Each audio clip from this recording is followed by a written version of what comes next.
সকল কি খবৰ স্বাগতম জানাইছো মোৰ অন্য এটা ভিডিঅ'লৈ আইমান ব্লগছ তো এইটো ব্লগ নহয় এইটো কিশোৰ ভিডিঅ' নহয় এইটো হৈছে আমাৰ কিশোৰ দাসক লৈ ভিডিঅ'টো বনোৱা হৈছে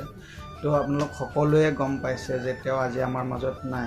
আমাক এৰি থৈ বহুত দূৰলৈ গুচি গ'ল ভবা নাছিলোঁ যে এনেকুৱা এটা খবৰ শুনিম বা আপোনালোকে শুনিব কেতিয়াও ভবা নাছিলোঁ যে তেওঁ ট্ৰিটমেণ্টৰ সৈতে চেন্নাইত আহিছিলে ভাবিছিলোঁ ভিডিঅ' দিছিলে তেওঁ লৈ আহিম বুলি তেওঁ ভিডিঅ' আপলোড কৰিছিলে শুনি ভাল লাগিছিলে তো সপককৈ খবৰটো শুনি গ'লোঁ বেয়া খবৰটো বহুত বেয়া লাগিছে তেওঁ বহুত ভাল এজন অভিনেতা আছিলে ভাল অডিঅ'গন এটা এক্টৰ আছিলে তো কি কৰিম বেয়া লাগিছে মানে এনেকুৱা লাগিছে যেন তেওঁ আছে নেকি আমাৰ মাজত এনেকুৱা লাগিছে যেন তেওঁ আমাৰ মাজত আছে যেন আহিব কিন্তু সেইটো সম্ভৱ নহয় তো তেওঁ আজি আমাৰ মাজত বহুত আৰু তেওঁ য'তেই থাকক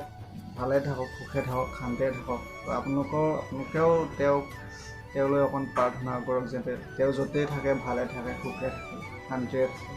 সেয়াই তো এইটো ভিডিঅ' যিমান পাৰে শ্বেয়াৰ কৰক যাতে তেওঁৰ আত্মাই চিৰ শান্তি লাভ কৰে ধন্যবাদ।